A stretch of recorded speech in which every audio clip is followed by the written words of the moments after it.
اعوذ باللہ من الشیطان الرجیم بسم اللہ الرحمن الرحیم وَلَنَبْلُوَنَّكُمْ بِشَيْءٍ مِّنَ الْخَوْفِ وَالْجُوعِ وَنَقْصٍ مِّنَ الْأَمْوَالِ وَالْأَنفُسِ وَالثَّمَرَاتِ وَبَشِّرِ الصَّابِرِينَ الَّذِينَ إِذَا أَصَابَتْهُم مُّصِيبَةٌ قَالُوا إِنَّا لِلَّهِ وَإِنَّا إِلَيْهِ رَاجِعُونَ صدق اللہ مولانا العظیم وبلغنا رسوله النبی الامین المتین المختار الکریم ونحن على ذلك من الشاہدین والشاکرین والحمد للہ رب العالمین۔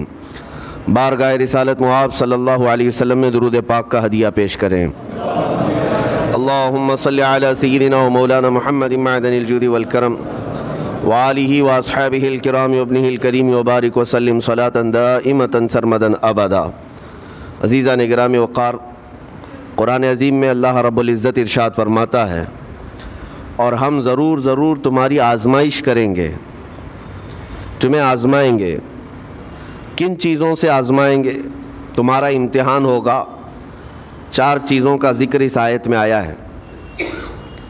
بِشَيْءٍ مِّنَ الْخَوْفِ، تمہیں ڈر دے کر کے کسی چیز کا، خوف سے تمہیں آزمایا جائے گا۔ والجوع، اور بھوک کے ذریعے سے آزمایا جائے گا۔ ونقص من الاموال، اور مال کی کمی کے ذریعے سے تمہیں آزمایا جائے گا۔ مال گھٹ جائے گا، فاقہ ہوگا، اس طرح سے تمہیں آزمایا جائے گا۔ والانفس والثمرات، اور کچھ جانوں کے ذریعے سے تمہاری آزمائش ہوگی۔ جانوں سے مراد کیا ہے؟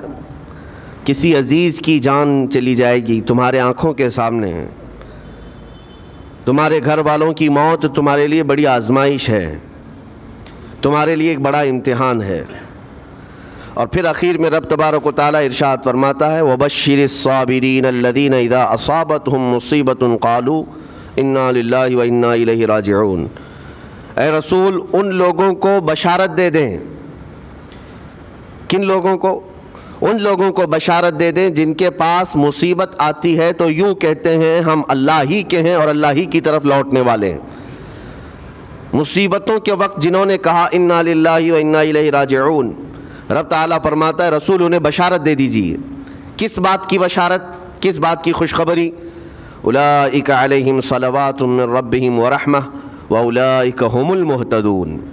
اللہ فرماتا ہے یہ وہ لوگ ہیں جن پر ہمیشہ اللہ کی رحمتیں اترتی ہیں۔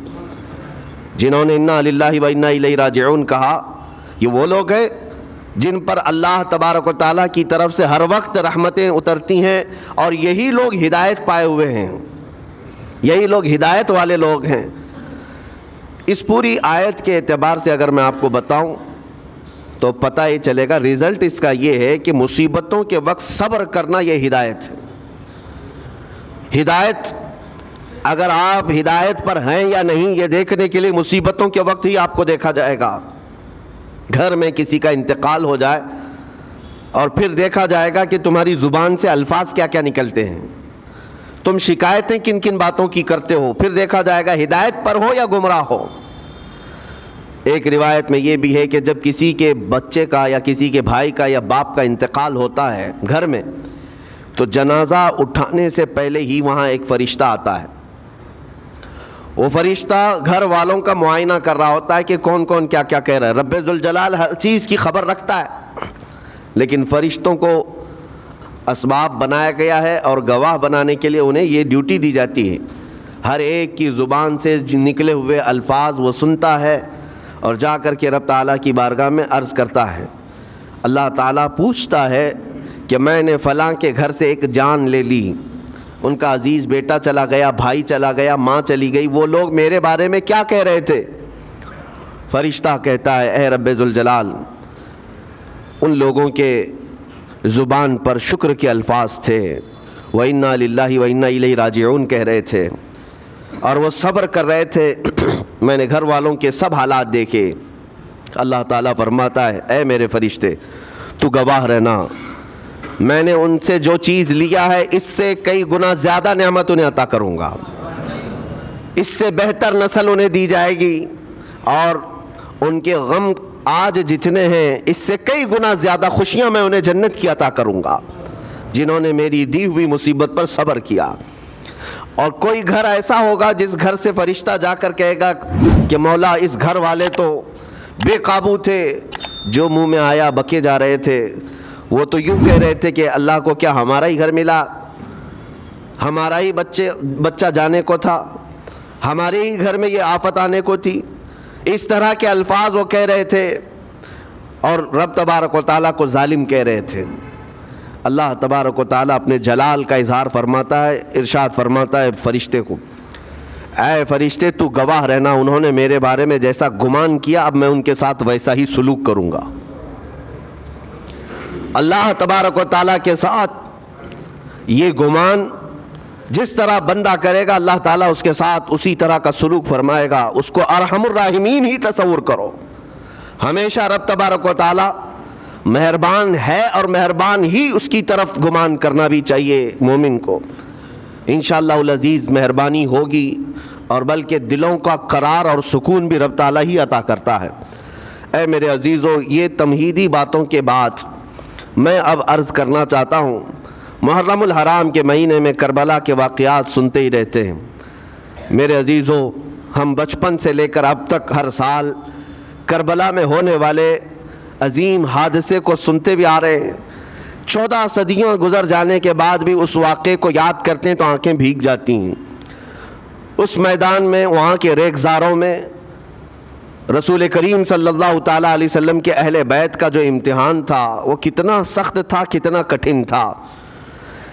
کسی ایک کے ساتھ کوئی معاملہ ہو جائے تو سمجھ میں آئے، امام عالی مقام سید الشہداء امام حسین رضی اللہ تعالیٰ عنہ کو کتنا بڑا امتحان دینا پڑا ہوگا۔ ایک نہیں، اپنے خاندان کی 29 لاشیں انہوں نے اٹھائی ایک دن کے اندر، اپنے خاندان کی، پھر دوسرے ان کے اصحاب اور رسول اللہ کے صحابہ بھی اس میں موجود ہیں اور دوسروں کے بچے بھی اس میں موجود ہیں۔ کل ملا کر 72 لوگوں کی وہاں پر جانیں گئی ہیں، شہادت کا جام انہوں نے نوش کیا ہے، لیکن ہر گھڑی امام حسین ہر موت کو دیکھتے رہے۔ آج کبھی تصور کرنا ہمارے گھر میں کسی ایک فرد کا انتقال ہو جائے تو گھر پورا عجیب سا ہو جاتا ہے، پورے گھر کا سکون غارت ختم ہو جاتا ہے۔ ہم میں سے کوئی کھانا پینا نہیں چاہتا، ہمارے باپ کا انتقال ہو یا بیٹے کا انتقال ہو یا بھائی یا ماں کا انتقال ہو۔ لیکن امام حسین کی وہ بات مجھے یاد آتی ہے جب اپنے جوان بیٹے علی اکبر کی لاش پر گھوڑے دوڑتے ہوئے بھی دیکھ رہے تھے۔ اپنے سگے بھتیجے امام قاسم کا سر الگ کر دیا تھا یزیدیوں نے اور اس سر کو اپنی گود میں رکھ کر کے بیٹھے ہوئے تھے۔ اپنے سگے بھائی حضرت عباس علمبردار کے، ان کے آنکھوں کے سامنے دونوں ہاتھ کاٹے گئے تھے اور حضرت عباس کے سینے میں نیزہ مار کر کے انہیں گرایا گیا تھا۔ اتنا ہی نہیں میرے عزیزو، امام حسین اس خونی منظر کو اپنی آنکھوں سے دیکھیں جب 6 ماہ کے علی اصغر کو لے کر پانی طلب کرنے گئے تھے تو یزیدیوں نے گلے پر تیر ایسا لگایا تھا کہ خون کا فوارہ مولا حسین کے چہرے پر آ کر لگ گیا۔ پورے کربلا کے واقعات پڑھنے کے بعد میں نے محسوس کیا اتنے پورے واقعے گزر جانے کے بعد بھی ایک چیز کربلا میں نہیں ہوئی، باقی سب آفتیں آئی ہیں، ایک چیز نہیں ہوئی، وہ کیا ہے؟ امام حسین کے زبان سے کوئی شکایت نہیں ہوئی، کوئی شکوہ نہیں تھا۔ یہ نہیں تھا کہ سارے بجلیاں ہم پر گر پڑی ہیں، اس خاندان کا کون ہے؟ سوائے زین العابدین کے اس پورے خاندان میں کوئی مرد باقی نہیں رہا۔ پورے خاندان کے بچوں کو، ان کے بڑے مردوں کو، سب کو وہاں پر شہید کر دیا گیا تھا۔ میں عرض تو کر رہا ہوں ایک خاندان کے 29 لوگوں کی لاشیں میدان میں پڑی ہوں، وہ کیسا منظر ہے؟ ایک تو میں امام حسین کے صبر کو دیکھتا ہوں۔ اللہ تعالیٰ نے فرمایا آیت کریمہ میں کہ ہم تمہیں آزمائیں گے، آزمائش کریں گے، کچھ جانیں لے کر کے، لیکن میں سمجھتا ہوں اتنی بڑی آزمائش کہ ایک ہی دن میں ایک ہی خاندان سے 29 لوگوں کی جانیں گئی ہو، اس سے بڑی آزمائش ہوگی؟ یہ کتنی بڑی آزمائش ہے اور کتنا بڑا امتحان ہے۔ اب یہ بھی میں آپ کو بتا دوں کہ کس کے ساتھ کیسی آزمائش ہوتی ہے، کس کے ساتھ کیسا امتحان ہوتا ہے۔ آپ کو سردی بخار دے کر کے آزمایا جاتا ہے، کسی اور کو کچھ اور بیماریاں دے کر، یا کسی اور کو کسی اور مصیبت کے ذریعے سے، لیکن یہ آزمائش کی جو کیٹیگری ہے وہ کیسے طے ہوتی ہے پتہ ہوں؟ میرے آقا صلی اللہ تعالیٰ علیہ وسلم نے فرمایا جس کا ایمان جتنا بلند ہوگا ویسی ہی آزمائش آئے گی۔ یہ کربلا کے امتحانات سے یہ بات تو ثابت ہوتی ہے کہ امام حسین کے ایمان کا درجہ کیا رہا ہوگا، ان کے ایمان کا مقام کیا رہا ہوگا۔ اس ایمان کی بلندی کے اعتبار سے ان پر آزمائش آئی۔ اسی لیے تو بزرگوں نے فرمایا کہ ہم میں سے کوئی بھی امام حسین کے صبر کو نہیں پہنچ سکتا۔ استقامت اور صبر یہ دو چیزیں ایسی ہیں اچھے اچھے لوگوں کے پیر ڈگمگا جاتے ہیں۔ استقامت کا مطلب ہے ڈٹے ہوئے رہنا حق پر، اور یہ سب کو نہیں مل پاتا، یہ خصوصیت سب کو حاصل نہیں ہوتی۔ ایک امام حسین کی وہاں پر ہم نے استقامت دیکھی اور ان کا صبر دیکھا۔ دوسرے سب سے بڑا صبر جو ہم نے دیکھا ہے وہ سیدہ زینب رضی اللہ تعالیٰ عنہا کا۔ وہ خاتون امام حسین کی سگی بہن ہیں، سیدہ فاطمۃ الزہرا کی بیٹی ہیں، حیدر کرار کی نور نظر میرے آقا صلی اللہ علیہ وسلم کی گود میں کھیلی ہوئی ہیں۔ سیدہ زینب سلام اللہ علیہا جب وہ کربلا کے میدان میں موجود تھیں، ان کی عمر مبارک بھی تقریباً 55 سال کے قریب تھی۔ 55 سال کی اگر خاتون میدان میں یہ تمام خونی مناظر دیکھ رہی ہو، ہماری عورتوں کو آپ جانتے ہیں کہ ایک چھوٹی سی مصیبت پر واویلا مچاتی ہیں، اور سیدہ زینب وہ ہیں جن کے خود سگے شہزادے عون اور محمد ان کی آنکھوں کے سامنے مارے گئے تھے اور ٹکڑے کیے گئے تھے۔ سیدہ زینب سلام اللہ علیہا اس پر بھی خاموش رہی، لیکن اندازہ کرو جب سارے شہید ہو گئے تھے، امام حسین اپنے خیمے سے نکلنے کو تھے، جب کربلا کے میدان میں خود گھوڑے پر سوار ہونے کو تھے، جانتے ہیں یہ منظر کیسا رہا ہوگا۔ عورتیں تو ماتم کرتی ہیں ایسے حالات میں، لیکن وہ اہل بیت کی عورتیں تھیں۔ سیدہ زینب خود کھڑی ہوئیں اور اپنے خیمے میں امام حسین کو لے گئیں۔ ایک صندوق تھا پرانا، اس کو کھول کر کے اس میں سے ایک جبہ نکالا اور کہا میری ماں نے مجھے یہ وصیت کی تھی کہ جب حسین میدان میں اترنے کی اس کی باری آئے تو اس دن ہو سکتا ہے وہ مجھے یاد کرے، زینب اگر تو اس دن باقی رہے، تو اس دن زندہ رہے تو اپنے ہاتھوں سے یہ حسین کو جبہ پہنانا۔ سیدہ زینب سلام اللہ علیہا انہوں نے خود اپنے ہاتھوں سے امام حسین کو یہ لباس پہنایا۔ کیا اس مقام پر کوئی اتنی طاقت رکھتا ہے کہ پورا گھر لٹ گیا ہو اور اپنے سگے بھائی کو جبہ پہنا کر کسی شادی میں نہیں، پھر جنگ کے میدان میں اتار رہے ہو؟ اس خاتون کے استقامت پر لاکھوں سلام۔ سیدہ زینب سلام اللہ علیہا وہ معمولی خاتون نہیں ہے، صبر کا پہاڑ تھیں۔ میں آپ کو بتاؤں، مصیبت کے وقت ایک بار کسی کا قتل ہو جائے تو وہ ایک موت ہے، لیکن یہاں پر کربلا کے میدان میں سیدہ زینب جتنی موتیں دیکھ رہی تھی، ہر موت پر ایک موت کی تکلیف ہے، ہر موت پر ایک موت کی تکلیف، لیکن وہ صابرہ و شاکرہ رہیں۔ پوری تاریخ میں ڈھونڈ کر کے آپ نکالیں، کہیں پر بھی سیدہ زینب نے نہ اپنے بال نوچے، نہ کپڑے پھاڑے، نہ چہرے پر ہاتھ مارا، بلکہ ایسا صبر کا دامن پکڑی رہیں کہ پوری زندگی بھر انہوں نے صبر کی تلقین کی تمام خواتین کو۔ گھر لٹانا، گھر کٹانا، کوئی سر کٹانا کوئی تم سے سیکھ جائے، جان عالم ہو فدا اے خاندان اہل بیت۔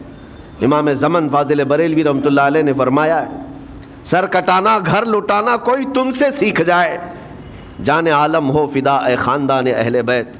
عزیزان گرامی وقار، یہاں پر ان حالات کے بعد میں آپ کو ایک بات ضرور کہنا چاہوں گا۔ مصیبتیں ہمارے گھر بھی آتی ہیں، آفتیں تکلیفیں ہمارے گھر بھی آتی ہیں، لیکن کیا ہم ان مصیبتوں کا سامنا کرتے ہیں، استقبال کرتے ہیں؟ نبی اکرم صلی اللہ تعالیٰ علیہ وسلم نے تو ارشاد فرمایا، مومن کو جب مصیبت آتی ہے تو اس کے لیے وہ نعمت ہے، دو چیزوں میں سے ایک چیز ہوگی اس کے ساتھ۔ اگر بخار بھی آئے، میرے آقا فرماتے ہیں اگر بخار بھی آیا ہے تو دو باتوں میں سے ایک بات ہوگی اس کے ساتھ، یا تو رب تبارک و تعالیٰ اس کے گناہ معاف کرے گا یا تو اس کے درجے کو بلند کرے گا۔ مصیبت اگر آئے تو ایک بات یاد رکھنا، رب تبارک و تعالیٰ اپنے محبوب بندوں کو، پسندیدہ بندوں کو آزمائش میں ڈالتا ہے۔ ورنہ جو لوگ یہ سمجھتے کبھی طبیعت خراب ہی نہیں ہونا چاہیے تو فرعون بن جاتے ہیں ایسے لوگ۔ فرعون کو 90 سال تک نہ کبھی سردی آئی نہ بخار، کبھی کوئی بیماری نہیں، اور جب بندہ کبھی بیمار نہیں ہوتا تو اپنے آپ کو خدا تصور کرنے لگ جاتا ہے، میں تو دنیا کا سب سے مضبوط آدمی ہوں، مجھے کچھ نہیں ہوتا۔ لیکن مصیبتیں دے کر کے رب تبارک و تعالیٰ تمہیں تمہاری حقیقت بھی بتاتا ہے، اور انسان کو انسان کی لمٹ میں رہنا سکھایا جاتا ہے۔ تمہاری حیثیت صرف اتنی ہے کہ اگر نس رک گئی، دل کی دھڑکنیں ایک آن کے لیے اگر رک گئی تو سب ختم ہے۔ اس لیے تمہیں رب تبارک و تعالیٰ کے حضور جانا ہی ہے، تو صبر بھی سیکھو اور شکر بھی سیکھو۔ آج مصیبتیں اور آفتیں آتی ہیں تو واویلا کرنے والوں کے لیے میرا میسج ہے، اللہ تبارک و تعالیٰ تمہاری ہر بات کو دیکھ رہا ہے۔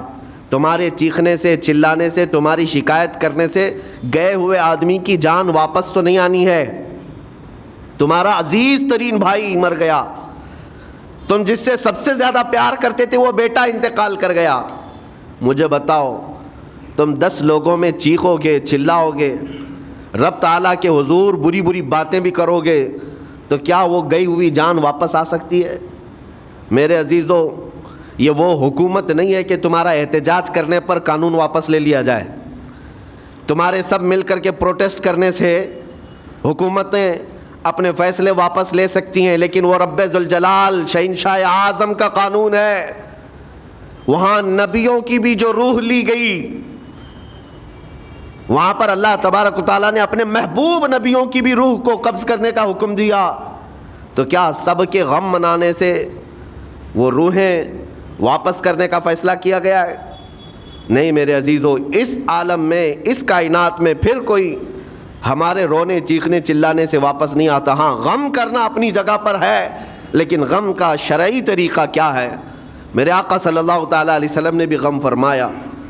آپ کے عزیز بیٹے سیدنا ابراہیم جب انتقال کر گئے، میرے آقا کی آنکھوں میں آنسو تھے۔ حضور پاک صلی اللہ تعالیٰ علیہ وسلم کی آنکھوں کے سامنے سیدہ خدیجۃ الکبریٰ کا انتقال ہوا، حضور غمگین تھے۔ لیکن غم کا مطلب کبھی یہ نہیں ہوتا کہ اللہ کی بارگاہ میں شکایت کریں، تو نے میرے ساتھ ایسا کیوں کیا؟ یعنی تم حکم دو گے، رب تبارک و تعالیٰ کو تم مشورہ دو گے کہ کس کے ساتھ کیا کرنا ہے۔ اس لیے ان مواقع پر ہم سب کی آزمائش ہے، ہمارا امتحان ہے۔ ایسے معاملات جب بھی آتے ہیں، دیکھیں میں آپ کو ایک اور باریک بات بتا دیتا ہوں۔ یہ ہم آج تقریر کر رہے ہیں، ہو سکتا ہے آپ بھی سن رہے ہیں اور اچھی طرح سمجھ رہے ہیں، لیکن خود کے گھر پر جب آ جائے تو تقریر بھی یاد نہیں رہتی، نصیحت بھی یاد نہیں رہتی، غم کا غلبہ زیادہ ہو جاتا ہے۔ ایسے اوقات میں حکم کیا ہے مومنین کو؟ میرے گھر پر، میں جانتا ہوں شکایت نہیں کرنا چاہیے، میں جانتا ہوں غموں کے وقت صبر کرنا چاہیے، پھر بھی اگر میرے گھر میں آ گئی مصیبت تو مومنین کے لیے حکم یہ ہے کہ تم نے اب تک جو سنا تھا حدیثیں وغیرہ اس کو یاد دلاؤ، یعنی مجھے یاد دلاؤ۔ یہ مت سوچو کہ مولانا صاحب ہیں، مفتی صاحب ہیں، امام صاحب ہیں، ان کو تو سب معلوم ہوگا۔ غم کا غلبہ جب آ جاتا ہے تو اچھوں کو یاد نہیں رہتا۔ مومنین کو کہا گیا ہے کہ وہ یاد دہانی کریں، جائیں غموں کے وقت ان کی حالت دریافت کریں اور انہیں صبر کی تلقین کریں۔ ہر ایک کے لیے ضروری ہے، یہ سوچ کر کے پیچھے نہیں ہٹا جائے گا کہ یہ تو بہت جانکار لوگ ہیں، یہ بہت پڑھے لکھے لوگ ہیں، ان کو تو سب پتہ ہے۔ نہیں، بلکہ حکم یہ ہے کہ جس کے ساتھ بھی مصیبت آئے، مومنین، دوسرے مومنین اسے صبر کی تلقین کریں، اسے جا کر کے حوصلہ دیں اور اسے تسلی دیں۔ اب میں آتا ہوں ان باتوں کی طرف جو لوگ مصیبتوں کو برا سمجھتے ہیں۔ ایک صحابی تھے، ان کی شادی ہو گئی، ایک صحابیہ سے نکاح ہوا تھا مدینے میں، سال بھر خوشحالی سے گزرتے رہے، بہت اچھے دن گزرے۔ سال ختم ہونے کو تھا کہ خاتون جو ہے لڑائی کرنا شروع کر دیتی، کہتی مجھے تمہارے ساتھ رہنا نہیں، مجھے طلاق چاہیے، ڈائریکٹ طلاق۔ تو اس صحابی نے کہا ہوا کیا؟ وہ صحابیہ کہتی تھی نہیں مجھے تمہارے ساتھ رہنا نہیں۔ اس صحابی نے کہا ٹھیک ہے، اگر ایسا ہی ہے تو حضور پاک صلی اللہ علیہ وسلم کے پاس چلتے ہیں، وہاں جا کر فیصلہ کرا لیں گے۔ تو وہ صحابیہ مان گئیں، کہا چلو چلتے ہیں۔ تو دونوں چلے جا رہے تھے اپنے گھر سے، حضور پاک صلی اللہ علیہ وسلم کے دربار میں فیصلہ کروانا ہے۔ چلتے وقت راستے میں ایک پتھر سے ٹھوکر لگ گئی اس صحابی کو، اور اتنی تیز ٹھوکر لگی کہ ان کا ناخن اکھڑ گیا۔ اب وہ ان کی خاتون جو بیوی صحابیاں ہیں وہ فوراً اپنے دوپٹے کا کپڑا پھاڑ کر کے انگلی کو باندھتی ہیں اور خون روکتی ہیں، اور اس کے بعد کہتی ہیں چلو واپس گھر چلتے ہیں۔ گھر واپس آنے کے بعد وہ کہتی مجھے طلاق نہیں چاہیے، ساتھ میں رہوں گی۔ کہا عورتوں کا موڈ، عورتوں کا اس طرح کا فیصلہ، کیا بات ہے؟ وہ صحابیہ کہتی ہے میں نے سنا ہے کہ جب کبھی کوئی بندہ بیمار نہیں ہوتا تو اللہ اسے پسند نہیں کرتا۔ میں نے جب سے تم سے شادی کی ہے سال بھر ہو گئے، ایک بار بھی تم کو بیمار ہوتے نہیں دیکھا۔ مجھے ایسا لگنے لگا کہ کہیں تم اللہ کے ناپسندیدہ بندے تو نہیں ہو، اس لیے میں تمہارے ساتھ نہیں رہنا چاہتی تھی۔ اب جب راستے میں ٹھوکر لگ کر ناخن اکھڑ گیا تو مجھے احساس ہوا کہ اللہ تجھے بھی پسند کرتا، میں تیرے ساتھ رہنے کو تیار ہوں۔ وہ صحابیہ تھیں۔ میرے عزیزو، اس کا مطلب یہ نہیں کہ ہم آپس میں ایک دوسرے کے بیمار ہونے کی انتظار میں رہیں۔ شوہر یہ سوچے کہ میری بیوی بیمار کیوں نہیں ہوتی، اور بیوی یہ سوچتی رہے کہ میرا شوہر بیمار کب ہوگا۔ وہ توکل کا اعلیٰ درجہ ہے۔ انتظار اور تمنا مت کرو بیمار ہونے کا، بلکہ بیماری آ جائے تو اللہ کا شکر ادا کرو، آ جائے تو صبر کرو۔ عزیزان گرامی وقار، ہم آج امام حسین اور ان کے رفقائے گرامی رضوان اللہ علیہم اجمعین کو یاد کرتے ہیں تو صرف رونے کے لیے نہیں یا صرف غم منانے کے لیے نہیں، بلکہ داستان کربلا سنانے کا ایک عظیم مقصد یہ ہوتا ہے کہ نوجوانوں کے اندر بلکہ بوڑھے اور بچوں کے اندر بھی ایمانی جذبہ ایسا آ جائے کہ وہ ہر مصیبت پر ڈٹ کر کھڑے ہو سکیں، ہر یزیدی کا مقابلہ کر سکیں۔ ایک تو اس کا میسج یہ ہے، اور دوسرا میسج یہ ہے کہ چاہے جیسی بھی مصیبتیں آئیں ایمان کے ساتھ رہنا ہے، صبر اور شکر کو ہرگز نہیں چھوڑنا ہے۔ مصیبتیں ہمارے پاس اب اتنی بڑی تو نہیں آتی کہ ایک خاندان کے ہی اتنے لوگوں کو کاٹ دیا جائے، ایسی مصیبتیں تو نہیں آئی۔ اب جو کچھ بھی آتی ہیں ہمارے ساتھ وہ مال کی کمی کی، کبھی دکان میں دھندا نہیں چلتا، کبھی بچے کسی کو نہیں ہو رہے ہیں، یا پھر گھر میں کوئی بیمار ہے، کوئی مستقل بیماری آ گئی ہے، یہی تو مصیبتیں ہیں۔ مومن کے لیے یہ قید خانہ ہے، زیادہ آسائش اور آرام کی فکر نہ کرو۔ یہ دنیا مومن کے لیے قید خانہ ہے۔ اسی لیے شاعر نے کیا خوب کہا، جب کسی کا انتقال ہوتا ہے، ایک سچے مومن کا انتقال ہوتا ہے تو لوگ کہتے فلاں مر گیا، فلاں مر گیا، تو ایک شاعر نے بہت اچھے انداز سے کہا ہے کہ کون کہتا ہے کہ مومن مر گیا؟ جو سچا مومن ہے اس کے لیے کہہ رہا ہوں۔ وہ شاعر نے کہا کون کہتا ہے کہ مومن مر گیا، قید سے چھوٹا وہ اپنے گھر گیا۔ حقیقت تو یہ، قید سے چھوٹا وہ اپنے گھر گیا۔ یہاں دنیا میں زیادہ آسائش، زیادہ آرام کی طلب انسان کو مغرور بنا دیتی ہے، تکبر والا بنا دیتی ہے، گھمنڈی بنا دیتی ہے، اور اللہ تبارک و تعالیٰ کی بارگاہ میں ہمیشہ سر بسجود رہنے والا وہ بندہ ہے جو مصیبتوں میں گھرا رہتا ہے۔ کچھ نہ کچھ مصیبتیں ایسی ہیں جو تمہیں مسجد تک لاتی ہیں، قرآن تک لاتی ہیں، تسبیح تک لاتی ہیں، اور کوئی مصیبت نہ ہو، کوئی تکلیف نہ ہو تو پھر جلدی بندہ اللہ کو بھی یاد نہیں کرتا۔ اسی لیے رب تبارک و تعالیٰ کی بارگاہ میں کچھ فرشتے ایسے ہیں جب تم رو رو کر کے دعائیں کرتے ہو پھر یہ کہتے ہو میری دعا ہی نہیں قبول ہوتی، مولانا آپ کیجئے، میں تو کب سے کی دعا مانگ رہا ہوں، میری تو دعا ہوتی ہی نہیں، اور آپ کہتے ہیں اللہ تعالیٰ بہت جلدی دعا قبول کرتا ہے۔ یہ نا امیدی تمہاری اللہ تعالیٰ کی ذات سے ہرگز جائز نہیں۔